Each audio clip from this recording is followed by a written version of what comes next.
سیدہ کونین کا جو شکستہ پہلو ہے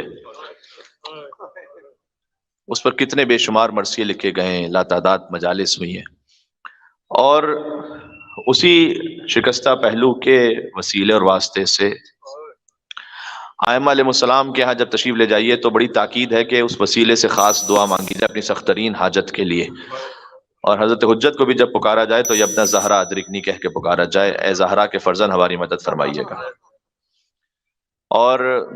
جیسے کہ کتنے ہی علماء کے واقعات میں اور مومنین کے واقعات میں ہے کہ جب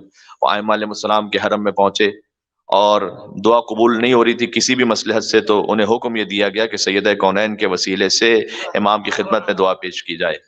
اس لیے کہ یہ وہ وسیلہ اور واسطہ ہے کہ جسے مولا رد نہیں کرتے۔ اور یہ بھی میں عرض کرنا چاہتا ہوں کہ بہت اہم بات ہے، یہ غور فرمائیے گا کہ آج تک حتیٰ یہ کہ کتنے ہی ایسے جو نان مسلمز ہیں، جرمن ایک فیملی کا واقعہ ہے کہ جب ان کے یہاں ایک سیدانی کام کرتی تھی، وہ کرسچن تھی وہ فیملی، اور ان کی بیٹی کا ایکسیڈنٹ ہو گیا تھا، اور انہوں نے بہت سے طبیبوں کو دکھلایا، آج سے تقریباً 25 سال پہلے کی بات ہے، بہت سے طبیبوں کو دکھلایا۔ یہ آیت اللہ میلانی کے پاس کچھ جرمن فیملیز آئی تھیں اور انہوں نے کہا تھا کہ ہم شیعہ ہونا چاہتے ہیں، مذہب اہل بیت کو قبول کرنا چاہتے ہیں، اور اس وقت انہوں نے سوال کیا کہ کیا وجہ ہے کہ آپ مذہب اہل بیت کو قبول کرنا چاہتے ہیں، اور انہوں نے اس وقت یہ کہا کہ ہم اس لیے آپ کی خدمت میں آئے ہیں کہ ہماری بیٹی کے ساتھ یہ واقعہ پیش آیا تھا کہ اس کا ایکسیڈنٹ ہو گیا اور اس میں اس کا پسلی یعنی اس کی جو پہلو تھا وہ شکستہ ہو گیا، پسلیاں ٹوٹ گئیں، تو ہم نے بڑے طبیبوں کو دکھلایا، جسم کی کسی اور حصے کی اگر ہڈی ٹوٹ جائے تو جڑ سکتی ہے، لیکن اگر پسلیاں ٹوٹ جائیں کسی کی تو ساری زندگی پھر اسے تقریباً اسی طرح سے رہنا پڑتا ہے۔ اور ہم جب بالکل مایوس ہو چکے تھے تو ہمارے گھر میں ایک سیدانی تھی جو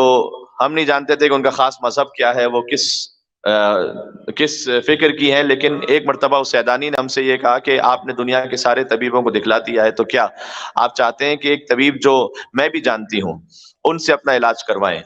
اور انہوں نے پوچھا کہ کیا آپ کون سے طبیب ہیں، اور اس کے بعد کہتے ہیں کہ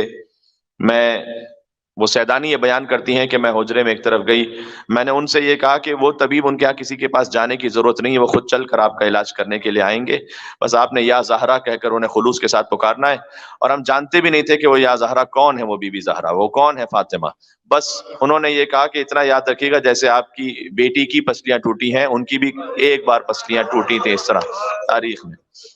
اور اس کے بعد تڑپ تڑپ کر کہتے ہیں کہ ہم نے یا فاطمۃ الزہرا یا فاطمۃ الزہرا کہنا شروع کیا۔ یہ آغا میلانی نے ایک بہت بڑے جید عالم دین ہے اور بلکہ مجتہد لیول کے عالم دین ہے، انہوں نے اپنی کتاب میں اپنے اسٹوڈنٹس کو بھی یہ بیان کیا ہے اور لکھا ہے اس میں۔ تو اس کے بعد کہتے ہیں کہ ہم نے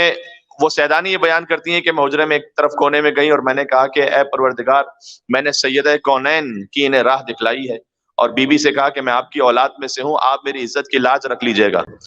کہ انہیں شفا نصیب ہو جائے۔ اور دفعتاً ایک اچانک نور بلند ہوا اس حجرے میں، اور کہتے ہیں کسی کو کچھ نظر نہ آیا، لیکن وہ جو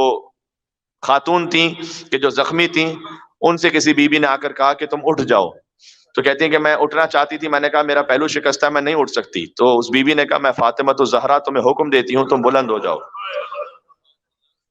اور جیسے ہی ان بی بی نے یہ حکم دیا تو کہتی ہیں کہ میں اپنے مقام سے اٹھی اور ایسا کہ جیسے میرا پہلو ٹھیک ہو چکا تھا، اور ہر گھر کے ہر فرد کی زبان پر یا زہرا کی صدا تھی۔ اور پھر ہم نے اس خاتون سے معلوم کیا کہ یہ بتلاؤ کہ یہ کون ہے فاطمۃ الزہرا جن کے لیے تم کہہ رہی ہو کہ ان کا پہلو شکستہ ہوا تھا؟ اور میں نے ان کے سامنے بی بی کے مصائب پڑھے اور ایسے وہ منقلب ہوئی کہ اس کے بعد انہوں نے کہا کہ ہم ایران جائیں گے اور کسی عالم دین کے پاس جا کر اس بی بی کے مذہب کو قبول کریں گے۔